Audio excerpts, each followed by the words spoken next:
Mu daamid ja härrad, my ladies and gentlemen, tavariši, te vaatate parlamendi Grand Prix'd ehk Grünthal ja Puustusmaa. Tere tulemast! Tervist taas! Ja nii nagu tavaks on saanud juba ammu enne seda, kui kuked lõid kirema tänase päeva ootuses, toimub meil jällegi väikene ülevaade sellest, mis hakkab toimuma siis järgmise nädala parlamendisaalis, millised hääletused toimuvad ja kuidas toimuvad. Aga nagu te teate, on tegemist puhtalt sellise uudisesaatega, millele võib panna täiesti vabalt nimeks ka homsed uudised, siis on see meie kui saate tegijate vaba voli. Aga nagu tavaks ka anname kerge ülevaatega sellest, mis toimus siis ka eelmisel korral, kui parlament kogunes, ehk siis nädal aega tagasi. Ja, aitäh Kalle! Ka minu poolt veel kord siis tervitused rahvale ja tublidele vaatajatele ning mida ma tahan nüüd rõhutada on see, et see eelvaade järgmine nädala ehk siis tuleviku sündmustest on selles mõttes oluline, et need hakkavad mõjutama teie elu rohkemal või vähemal määral, aga kindlasti kuidagi moodi ikka. Kuid kuna meil on tegemist parlamendi GP-ga, siis teatavasti on kõik erakonnad ennast rivistanud rajale parlamendis ja igaüks proovib teha parimat, mida ta suudab selleks, et veenda teid, et nemad on kõige paremad poliitikajuhtijad või siis sõita rajalt välja. Aga mul on veel üks eriline tähelepanek seoses selle sama saatega, parlamendi Grand Prix. Me mõlemad Pauliga kandideerime ka kohalikel valimistel, mis saab kindlasti olema üks eriliseks põrguks kõigile rahulikele elanikele, kes ei ole otseselt seotud selle tegevusega, sest teid käivad tüütamas kogu aeg igasugused tegelinskid, kes pakuvad teile pastakad, kommi, muud nänni, ajalehte ja kõigil on üks ainukene lause suus, vali mind. Aga meid Pauliga, nii nagu siin saates on tavaks saanud, ühendab üks konkreetne asi, see on väga põnev ja Paul, sina alustad. Ja kõigepealt on ju see, et me ju tegelikult osaleme erinevates piirkondades täiesti ja see on selge, et see, mis meid seob, ei ole mitte piirkond. Erakond loomulikult on küll ühelt poolt, kuid valimiste osas ühendab meid number. Nii et kes soovivad ja tahavad hääletada Pauli poolt, need ja ma soovitan valida Pauli poolt, sest Paul on mees, kes viib ellu kõiki neid lubadusi, mida ta on andnud ja täidab ja teeb ka suuremas plaanis ja teeb rohkem kui vaja. Nii et Paul, sinu stardinumber sellel valimistel on milline ja kus sa kandideerid? Ja minu valimisnumber on 124, see on Kiili vallas ja sinu valimisnumber on? Minu valimisnumber on 124 ja Järvamaal Paide linna valimisringkonnas, nii et head televaatajad, hääletage Kalle Grünthali poolt, tema on tegija mees, aga meil on kindlasti panite tähele väga huvitavat asja, mõlemid kannavad numbrid 124, see on sellepärast meil spetsiaalselt tehtud, et teile jääks konkreetselt meelde see üks ainuke õige number, mida te peate valima. Ja kuidas me selle saime? Väga lihtsalt, meil räägitakse ju e-hääletamise turvalisusest ja nad on tõesti turvalised. Me mõlemad, õigemini Paul, häkkis sinna valimissüsteemi sisse, muutis paar numbrit ära ja me saimegi sellise 124, mida tuleb valida siis Paide linnas ja Kiili vallas. Aga nüüd me läheme edasi meie tavapärase järjekorraga, milles ma kõigepealt tahaksin paar nüanssi ära tuua möödunud töönädalast. Ütleme ka möödunud nädalast mingilgi määral. Sest nagu me ütlesime, parlamendi GP, kõik erakonnad on ritta seadnud, kõik sõidavad ja kimavad ja selle kiiruse üheks näitajaks on reitingud. Ja reitingutega on nii, nagu me eelmises saates juba rääkisime, et Kaja Kallas eksis Aga millal ta Paul ei eksi? Ja, kuid nüüd on sellest veelgi olulisem see, et viimase nädala koondreitingud ikka selgelt näitavad, et Reformierakond on kukkumas ja konservatiivne Rahvaerakond on tõusmas. Ma kokkuvõttena siin toon ka selle tabeli ära, et see on teil ka ekraanil näha. Hetkel siis on ikkagi niimoodi, et kui me võtame 5 parlamendiparteid ja erakonda, siis tõusjaid on hetkel ainult 2. See on EKRE, konservatiivid, kes on 0,6% punktiga tõusnud ja on saavutanud tulemise 25,2%. ja teisel kohal on siis Reformierakond, ta on langemas, tema on langenud 0,4% punkti, Eesti Keskerakond on ka langenud 0,2% punkti ja sotsialistlik erakond, Sotsiaaldemokraatlik erakond on küll tõusnud 0,2% punkti võrra, aga on 9,1% peal, mis on päris kaugel siis tipus olevatest erakondadest ja hetkel on nii-öelda viimast positsiooni stardirajal hoidmas, mitte stardirajal, no ikka stardirajal, hoidmas Isamaa erakond 6,7%-ga, olles langenud siis eelmisest võrdlusest 0,3% punkti. Et see on siis see positsioon, millest meie läheme liikuma nüüd uuele nädalale või kuidas me liigume uuele nädalale vastu. Aga kui sa nüüd, Paul, lubad mul natuke veel saateaega raisata, siis ma annaksin valijatele ühed kerged näpunäited. Mitte mingil juhul ärge tehke oma valikud selle põhjal, et võt sellel kandidaadil on väga ilus näolapp või et ta andis mulle pastaka või ta surus mul kätt, nii et ma nädal otsa kätt ei pese. See valik on väga vale. Ärge hääletage ka valimisliitude poolt, mille pärast? Sellepärast tegemist on ühe päeva liblikatega, kes annavad täna lubadusi, aga selle eest hiljem ei vastuta, sest järgmistele valimistele lähenevad vastu juba uue liidu nime all ning ütlevad, et me pole midagi lubanud. Järelikult tuleb valida ainult erakonda, sest erakonnad vastutavad enne valimisi ja ka pärast valimisi. Ja edasi. Ja nüüd tuleb teha valik selle põhjal, milline erakonna programm on teile kõige vastuvõetav ja mis teile kõige rohkem meeldib. Ja järgmine samm on see vaadata seda, milline on siis ütleme ka erakondade nii-öelda liikumissuund suures poliitikas, sest suures poliitikas liikumine kujundab ka seda väikese koha poliitikat.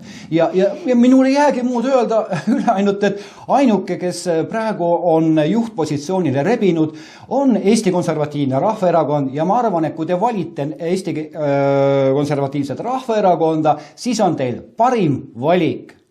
Paide linnas Kalle Grünthal ja Kiili vallas Paul Puustusmaa. Ja ärme jääme nüüd kinni selle 124 numbri juurde, kuigi see on väga oluline. See on väga oluline.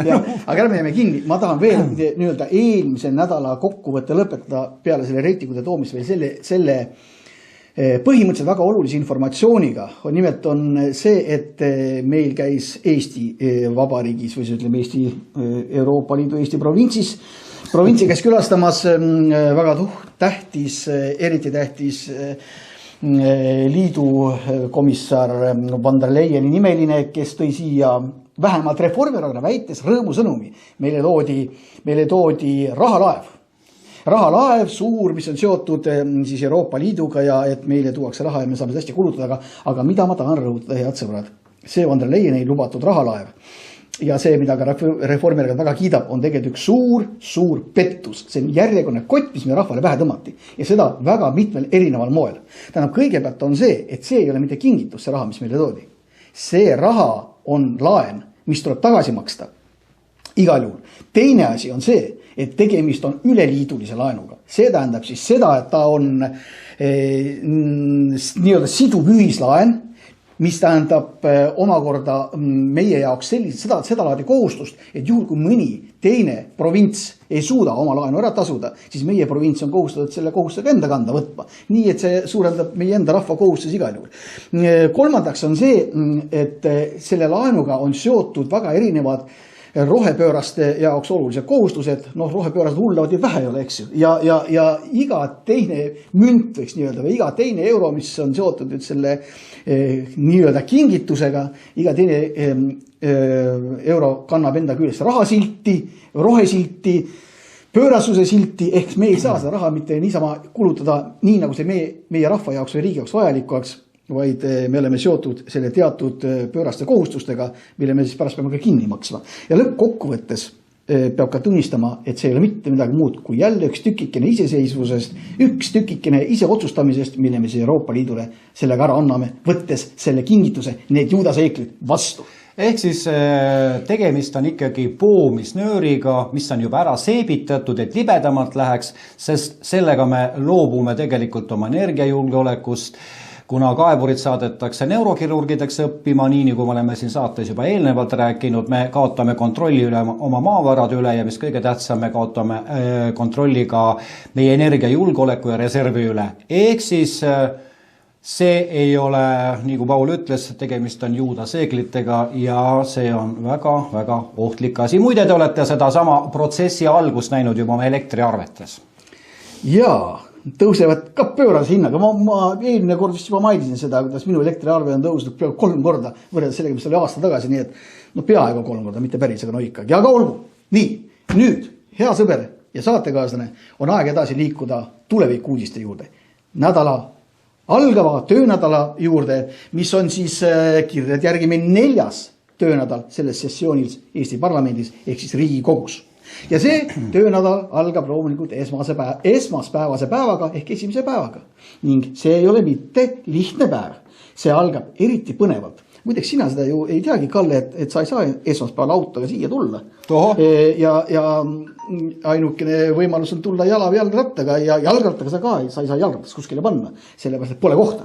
Sest terve parkla, kõik on kinni hõivatud, vangis lukus. Miks? Sellepärast, et esmaspäeval hakkab meil toimuma selline asi nagu presidendi vahetuse tseremoonia.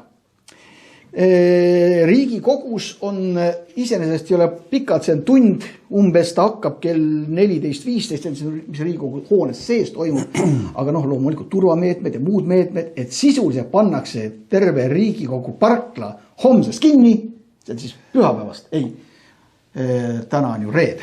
See on siis ülehomsest. Aga te nagu aru saate, mille pärast pannakse lukku. Sellepärast, et ei tuleksid siia rahva esindaja plakatitega siia seisma ja ütlema, et me ei taha sellist presidenti või see lahku president oli palju parem või siis mingi muu teine variant. Põhimõte toimub presidentaalse riigivõimu uus nähtus, rahvas hoitakse presidentidest veel uue ja vana osas täielikult isolatsioonis. Isegi äkki Paulil on muidugi tuleb siin oma autoga, tal on pomm taga pagasnikusse pandud, et võib sükssest jama juhtuda küll. Et asi on tõsine. Ja, aga minu jaoks on veel üks põnev huvi selle asjaga seoses. Nimelt ei ole ju kinni mitte ainult parkla siin ees Riigikogu hoones, vaid ka see tagahoo, see, kuhu saad sisse sõita, see ka kinni kõik. Aga mis sa mõtled, et sinna ei panda pommi? Aga tead mida, seal on see, et seal toimub selline asi nagu üks tseremoonia osa on auvahtkonna inspektsioon. Ehk siis vana president ja uus president vaatavad seda auvahtkonna ja tead, mis on selle jaoks eriti põnev. Mind huvitab, et kas sinna tuleb nagu NATO õppus, et kõik tulevad kirjudes ülikondades. Ei ole, see on pardilaskjad. Ja tulevad sinna kõik pasukad siis seljas või mismoodi see on või jahipüsid. Sest et minu teada vist niisugune viisakas paraadvorm on meil vist keelatud nüüd. Euroliidu standardid ei näe ette, siis tuleb välja või ma arvan, et siin võib-olla Euroliidu süüdistamine on natukene liiast, aga ma arvan, et see on ikkagi puhtalt meie enda see on meie oma suurepärase kindrali Martin Heremi välja mõeldis. Me paneme selga sellise laigulise kostüümi, millega ma ütlen, et 20. augustil algavad pardijahile minevad jahimehed panevad siis selle selga, et roostikus mitte linde ära. Ja mina olen selle peale veel mõelnud nii, et kui nüüd meil külalised välismaalt kuskil kaugelt tulevad ja lähevad presidendi lossi juurde, siis nad näevad ka, et see on mingi NATO peastaab. Sest et sellised kirjud vennad on õige. Aga sellega algab esmaspäev. Ja ega muidugi see ei ole mida ainukene, ega lõpuks saab siis see asi läbi ja nii vana president, uus president lahkuvad, üks siis minevikku, teine tulevikku, kohustusi vastu võtma ja kohustus ära andma, ma ei tea, kuidas minevikuga on. Ja ka siis algavad meil ka ikkagi ka päevakorralised ülesanded. Ma palun korraks veel mõned minutid, et võib-olla informatsiooniline teadaanne ka sellepärast, et peavoolumeedia seda jumala pärast ei kajasta. Nimelt ma ütleme paar päeva tagasi esitasin prokuratuuri avalduse selleks, et kontrollida siis meie valimisteenistuse tegevus, kas seal ei esine siis sellist kuriteotunnust, et nad on valimiste hääli võltsinud, ehk siis lugenud valesti ja esitasin ka vastavad tõendid selle kohta. Meeldetuletuseks on see, et ma vaidlustasin sellega nii-öelda siis selle presidendi valimise tseremoonia ka Riigikogus ja ütleme, see asi jõudis ka Riigikohtusse välja. Nii et kuigi ette nähtud on 10 päeva selleks, aga tunduvalt kauem läks, et ka riigikohtunikud olid seal sügasid kukalt, et kuidas seda asja lahendada. Ja nad tegid sellised väga slalomiga otsuse, jätsid minu kaebuse selles osas rahuldamata, et hääletuskabiin ei pea olema kabiin, võib olla mingi suvaline koht, kuna see on seadusest reguleerimata, aga nad distantseerusid väga olulisest asjast. Nad jätsid lahendamata sellise küsimuse, kas, kui seadus ütleb, et on vaja märkida rist sinna hääletussedeli peale ja kuna ütleme, telekaamerad tuvastasid, osad kirjutasid linnukese, nad ei teinud selle kohast otsust. Ja nüüd saigi esitatud siis selline avaldus prokuratuuri kontrollida selle tegevuse seaduspärasust, sest vastasel juhul me võime joonistada sinna haakristi, kriipsujuku või mingi svastika või ükskõik mis asja ja valimiskomisjon loeb selle õiguspäraseks, kuigi seaduses on öelnud konkreetsed juhised. Näis, mis saab, aga ma usun, et valimisteenistus, asja mõte on tegelikult selles, et valimisteenistus ei julgeks enam hakata mingisuguseid võimalikke väidetavaid, võimalikke e-valimispettusi tegema, sellepärast, et mine tea, kus Eesti Konservatiivse Rahvaerakonna nuhid jälle väljas on ja seekord võrdub see asi juba kuklalasuga neile. Jah, aga esmaspäev siiski on ka töine päev peale seda, kui president on, nagu ma ütlesin, lahkunud. Siis algab meil see päris tööpäev ja see on siis õhtusel ajal, kus meil on 2 päevakorrapunkti. Kõigepealt on meil see klassikaline asi, et alustatakse arengukavaga. Vaata, meil on selline komme, et meil nagu Nõukogude Liidu ajal 5 aastaku plaanid, 6 aastaku plaanid, muidugi Euroopa Liidus on need arengukava nagu asendustegevus. Iga kord, kui on raha üle või ei ole mitte midagi enam teha, siis hakatakse koostama arengukavasid. Seal ikkagi 5 aasta peale, 6 aasta, 7 aasta, 8, 10, 20 aasta peale. 2 eesmärgil. Kõigepealt selleks, et kirjutada järgnevatele poliitikutele ette, mida nad tegema peaksid, mis on tegelikult lubamatu ja mõttetu ja absurdne. Ja teine asi on selleks, et kulutada lihtsalt aega raha, peab midagi tegema, peab tegema. Ja nüüd siis meil tuleb arengukava 9 aasta peale, kuni aastale 2030 kultuuri arengukava. Siis jah, ma ei tea, Paul, sa lugesid selle ajaloolise analoogia läbi, et oli Nõukogude Liidus oli see 5 aastakut, 7 aastakut, aga muidugi ühest asjast peaks olema ikkagi juba praegu ka meie suur, jõuline, võimas, iseseisev Eesti riik juba juhinduma see, et kui NSV Liidus oli 5 aastaku plaan, siis nad paaril korra proovisid ka 7 aastaku plaani, aga see kukkus läbi, sest ei olnud kasulik seda asja teha, sest teaduse, tehnika ja tehnoloogia arenesid niivõrd kähku. Ja nüüd on meie nii-öelda siis tarkpead jõudnud arusaamisel, et 9-aastane arengukava on see kõige õigem. Mina ütlen, et lööge lahti NLKP ajaloo õpik ja saate teada, kuidas moodi tegelikult peab plaane sättima. Nii, et aga nagu ma eelmisel ja ka eelmistel saadetes oleme öelnud seda, et kallis rahvas, te saate jalad vaatama tulla, kuidas see poliitteater käib ja kui te tulete kuulama siis seda arengukava ettekannet, siis teadke, et kultuuriminister Anneli Ott on see, kes ta räägib, ja toetab seda, sekundeerib siis teises osas Heidi Purga. Aga meil on muidugi veel üks oluline punkt, nimelt Riigikogu liikmed Eesti Konservatiivsest Rahvaerakonnast Ruuben Kaalep, Anti Poolamets, Jaak Valge, Henn Põlluaas, Siim Pohlak, Alar Laneman ja Leo Kunnas on esitanud juba 31. mail arupärimise taluarhitektuuri väärtustamise ja kaitse kohta. 31. mail ja täna, mis me oleme, mis oktoober meil on 7. oktoober, tänase päeva saate tegemise seisuga, alles nüüd jõuab see arupärimine siis kultuuriminister Anneli Otini. Et mõelge ise, mismoodi tehakse siin tööd Riigikogus. Sa võid arupärida, aga järgmine aasta saad vastuse, et ma olen haige. Ja võt, aga me saame siit edasi minna teisipäeva peale. Ja teisipäevane päev üllatab meid selliste asjadega, nagu kõigepealt on meil Riigikogu liikme Viktoria Ladõnska-Kubitsa algatatud Eesti Rahvusringhäälingu seaduse muutmise seaduse eelnõu, millega on siis selline lugu, et me võime siin selgelt ennustada, et tõenäoliselt see kukub kohe prügikasti esimesel lugemisel. Sellepärast, et meil on selle konkreetne kogemus, kui sina esitasid selle eelnõu või sellise eelnõu selle seaduse muutmiseks? Ei, ma ei esitanud sellist, ma esitasin eelnõu möödunud aasta oktoobris, teda menetleti, selle Rahvusringhäälingu seaduse muutmise eelnõu ja oli väga põhjalikult ette valmistatud, kusjuures isegi peavoolu üks esindajatest, Rein Lang, ütles selle kohta, et selles eelnõus on ka päris häid asju. Loomulikult ei saanud ju päris häid asju siia Rahvusringhäälingu seadusesse sisse kirjutada, sest sellisel juhul kaoks ju võimalus selles osas ära, et Rahvusringhääling ei saaks manipuleerida uudistega, jätta mõned asjad välja. Ehk siis ütleme, EKRE esindaja Kalle Grünthali poolt esitatud eelnõu saadeti prügikasti ja Paul, sa oled täiesti õigel teel. Ja nüüd, kui Viktoria on esitanud selle ka samamoodi Rahvusringhäälingu seaduse muutmise seaduse eelnõu, 393 SC on selle number, siis see tõenäoliselt läheb sama mineva teed pidi. Või parimal juhul ta võib minna teisele lugemisele, aga siis ta jääb riiulil seisma ja sealt mitte kuhugile, mitte kunagi edasi ei liigu. Ja see ei ole veel kõik, meil on veel põnevaid asju. Me saame ühe korra veel 9-aastaku plaani teha, nagu ja Brežnevid ja Stalinid ja Hruštšovid on siin teinud. Ja tuleb tagasi uuesti Anneli uue suure plaaniga, arengukavaga ja see on sidusa Eesti arengukava. Ja muideks see ei ole 9 aastat. See on kuni aastani 2030 ja rõõme õnn meie majas. See tulebki, praegu on ju 21 ja tuleb 9 aastat. Muidugi, loomulikult, ma olen ju Kaja Kallas, ma ei oska karbutada, aga mul on... Ei ole olnud, tähendab, sinul on vähemalt arenemisvõimalused olemas.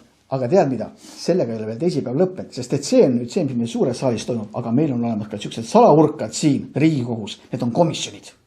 Need on siis, kus kõik asju ette valmistatakse, kuulatakse, uuritakse, juurletakse ja ennem kui asi üldse suurde saali jõuab, komisjonid arutavad need läbi. Ja meie oleme Kallega koos põhiseaduskomisjonis ja põhiseaduskomisjonis tuleb arutusele üks väga väärikas asi. See on konservatiivse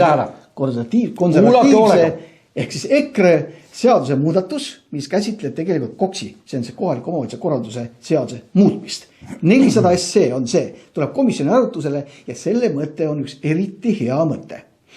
Nimelt on teatavasti ju Eesti Konservatiivne Rahvaerakond on kogu aeg seisnud selle eest, et olulisel määral suurendada rahva otsustamise õigust. Tuua sisse otsedemokraatia elemente meie esindusdemokraatia juurde, et anda rahvale rohkemat sõnaõigust, rahvale rohkemat võimu. Ja see on üks neid seaduse muudatusi, mis selle peaksid andma. Iseasi muidugi, kuidas liberaalid selle reageerivad, kindlasti mitte väga positiivselt, aga kes teab. Mõnikord on juhtuda ka imesid, mõnikord ka luhvaras pauki tulla. Ja täpsemalt öeldes selle seaduse kohta on see, et seal muudetakse sellist asjaolu, et tuuakse kohaliku omavalitsuse korralduse seadusse paragrahv 2 muudatus, paragrahv 2 punkt 2 muudatus, lõike 2.2 muudatus, millega lisatakse rahvahääletuse element. Ja rahvahääletus põhiseaduse kohaselt on siduv. Ehk siis, kui see seadus jõustub, kui see seadus vastu võetakse Riigikogus ja kohaliku omavalitsuse korralduse seadus ka muutub selle võrra, siis on rahval õigus kohalikus omavalitsuses, vallas, korraldada rahvahääletusi, millised saavad siduvaks omavalitsusele.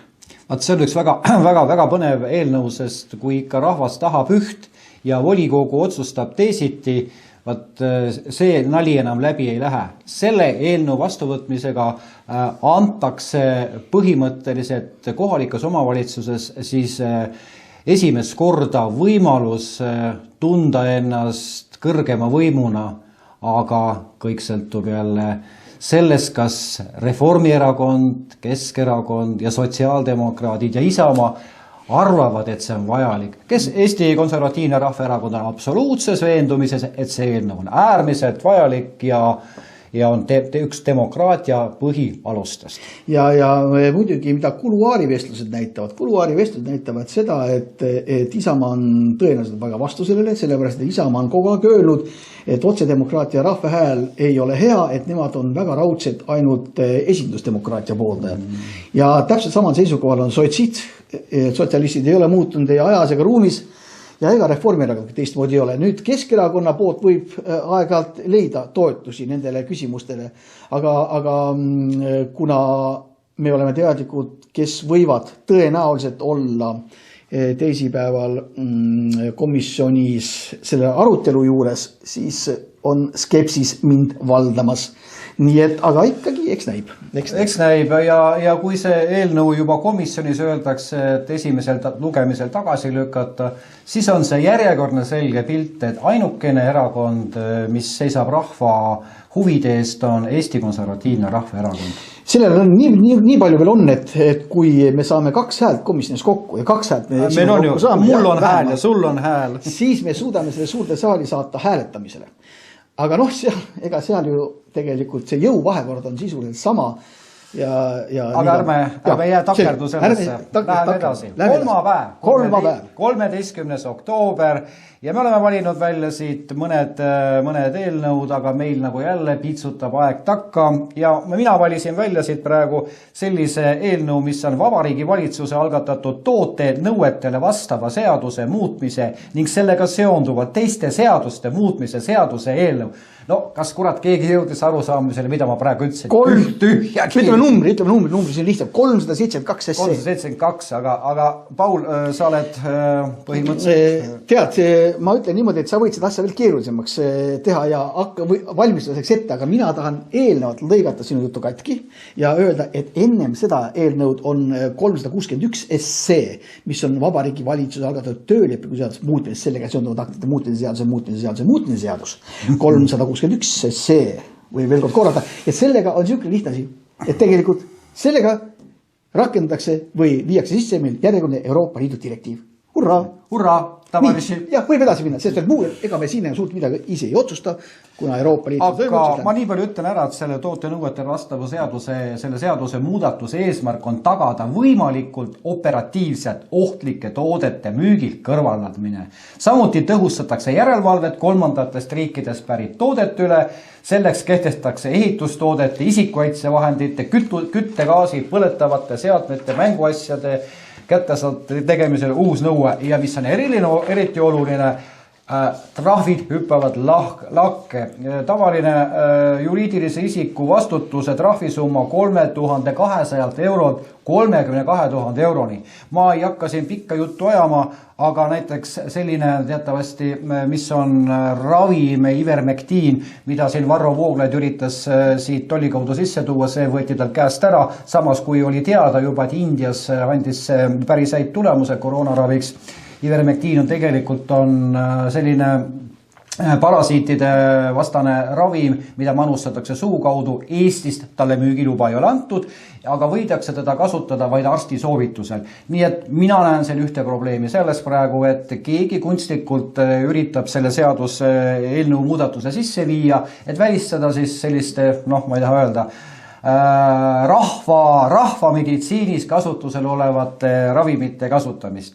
Aga ja ma muidugi täpsuse ja konkreetsuse huvides rõhutan veel kord, et seda, mida nüüd Kalle kommenteeris, see on see 372 SC, mitte see Euroopa Liidu direktiiv, aga sellega nii on. Üldiselt on niimoodi, et mina kuulen Kalle on muga sel teemal ka rääkinud, ma olen skeptiline, aga otsuse, kuidas seda seadust nüüd toetada, mitte toetada, ma kuulaks ära ka saalis olevad või saalis või fraktsioonis olevad inimeste arvamused ära.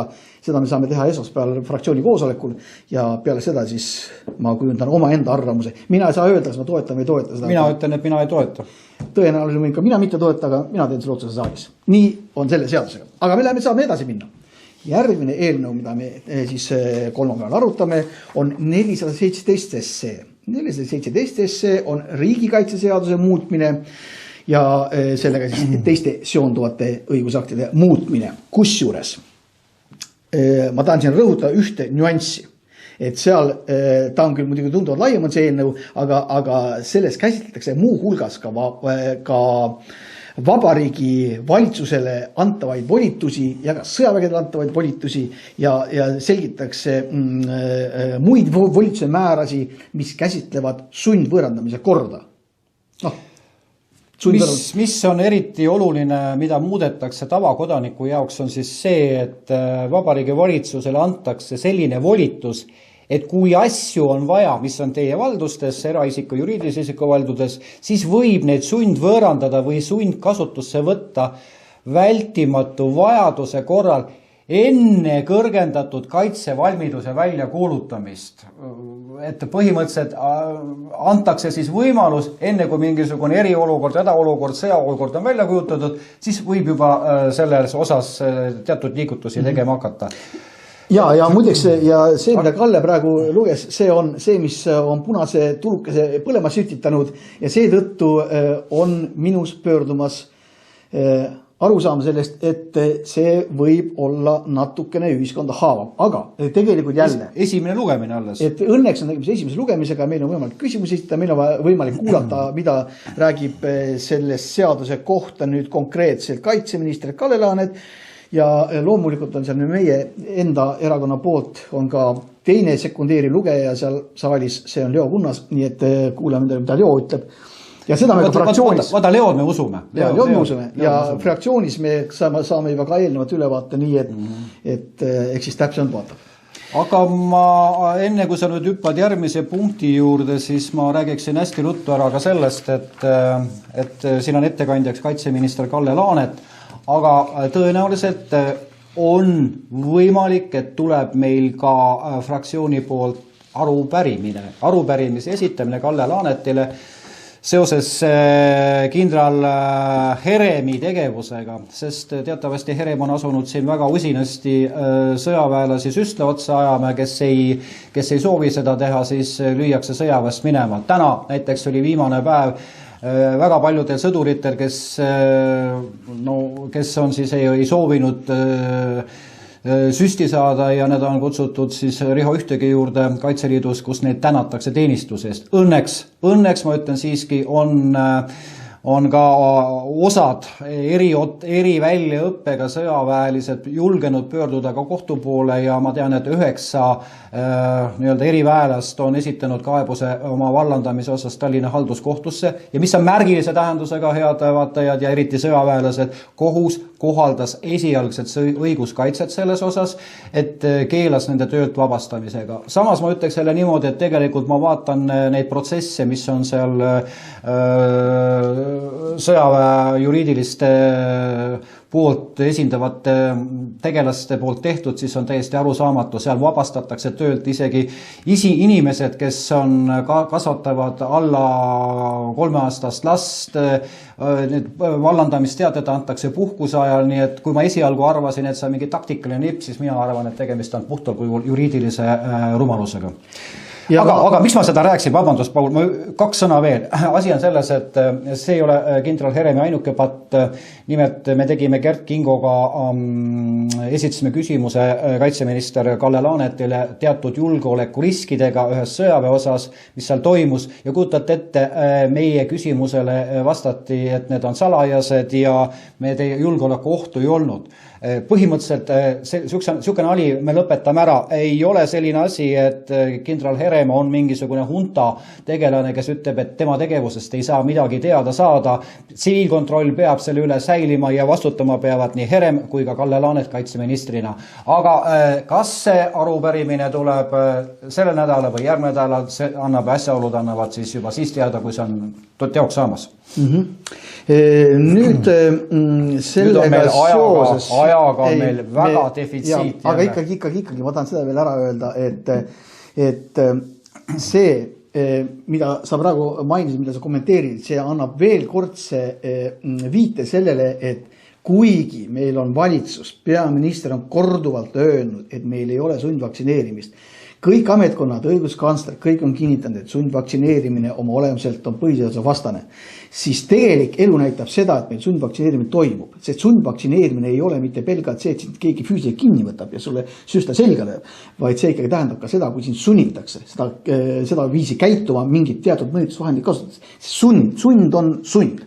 Ja ma veel kord rõhutan ja veel üks asi, mida on ka kindlasti rõhutada, et muidugi EKRE ehk siis Konservatiivne Rahvaerakond on vaieldamatult sundvaktsineerimisele täiesti vastu, sest meie toetame vaktsineerimisvabadust. Seda tuleb õieti mõista, seda tuleb õigesti mõista. Vaktsineerimisvabadus on suur ja oluline vabadus, see tähendab seda, et iga inimene, kes tahab, vaktsineerigu, aga kedagi ei saa selleks sundida ja see meie raudne seisukoht ja sellel me püsime jäävalt ja jäigalt. Lõpetuseks ma ütlen selle sama teema kohta veel, et see, et kindral Herem vabastab siin eriväljaõppega kauaaegselt töötanud isikud 13, 14 ja rohkem aastat, see on tegelikult otsene riigi julgeoleku huvide kahjustamine, sest uute spetsialistide väljakoolitamine võtab aja, rahalise ressursi ja minu hinnangul ei ole see selline tegevus, mida peaksime tolereerima. Lisaks moraal, ärme unustame moraali, sellest, et sõjavägi võib olla kui vägevate rakettide, tankide, lennukitega ja kosmoselaevadega. Kui moraal langeb, siis langeb ka sõjaväe võimekus ja antud tegevus oma olemuselt on moraali langetav.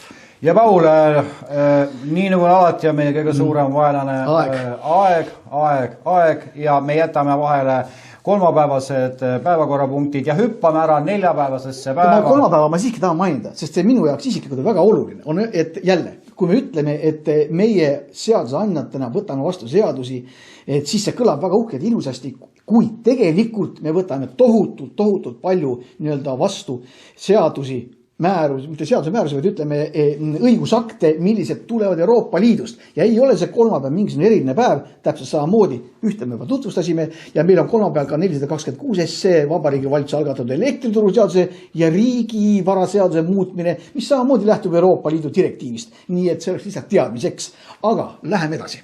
Ja selle järelejäänud aja jooksul suudame edasi anda ainult selle, et neljapäeval toimub siis Eesti Konservatiivse Rahvaerakonna fraktsiooni poolt algatatud olulise tähtsusega riikliku küsimuse, kuulake hoolega, EKRE poolt algatatud küsimuse arutelu, kuidas elektri hind alla saada arutelu ja ettekandjaks on tõeliselt korüfeed, TalTechi energeetikaprofessor Alar Konist, teiseks ettekandjaks tehnikateaduste doktor, Eesti Teaduste Akadeemia liige Arvi Hamburg ja loomulikult EKRE üks laevakaptenitest, rahvafraktsiooni esimees ja liige Martin Helme. Ja ma ei tea, palju meil seda aega on jäänud, paar minutit võiksime selle kohta ka midagi öelda. Otsime vastust sellele, kuidas elektri hinda alla saada. Las Paul anna oma kommentaar ära, ma ütlen lõpusõna. Ma tegelikult annan sulle ka rohkem, aga meil on ajaliselt on veel kindlasti üle 5 minuti ja jääb veel peale minu sõnavõttu, aga ma tahaksin eelnevalt öelda, et meil oli teisipäeval oli suur vestlus umbes analoogsel teemal ja kus siis terve Riigikogu olulise tähtsusega küsimusega arutas CO2 mõju meie ühiskonnale ja elukallidusele ja kõigile ja nii edasi.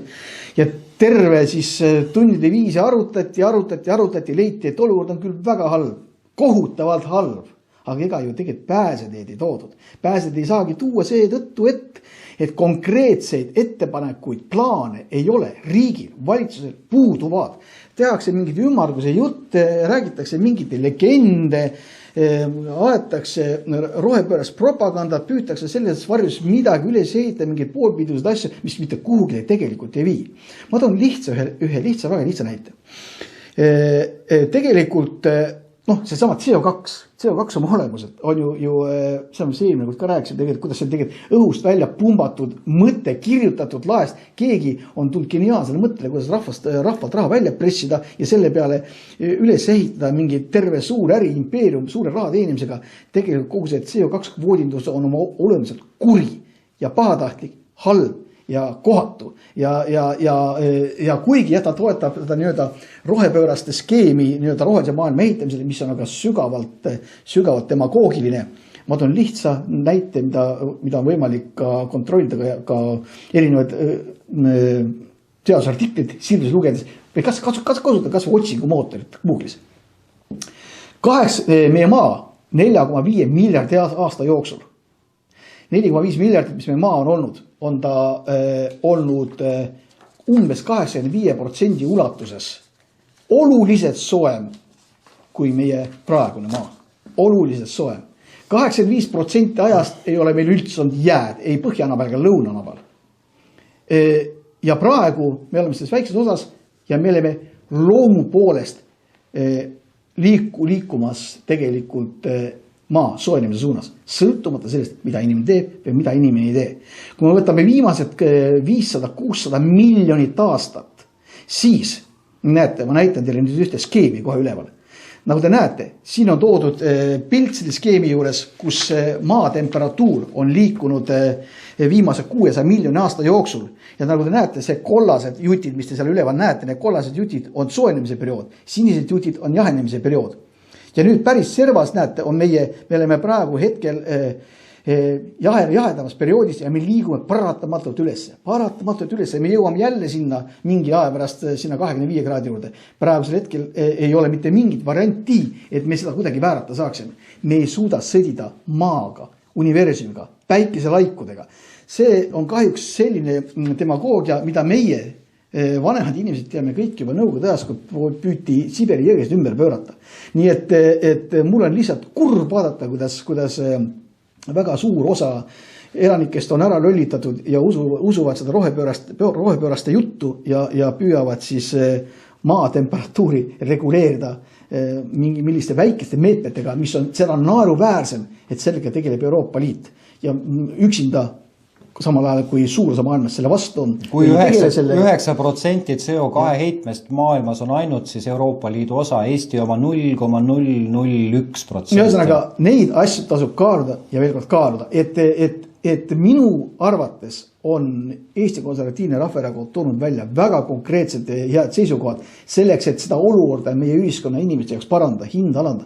See on ikkagi vägagi mõistlik selle CO2 kvoodindust eirata, vähemalt peatada või sellest välja minna, mida iganes, see CO2 kvoodindus on kurjast. See on kindel konkreetne meede, mida saaks reaalselt rakendada.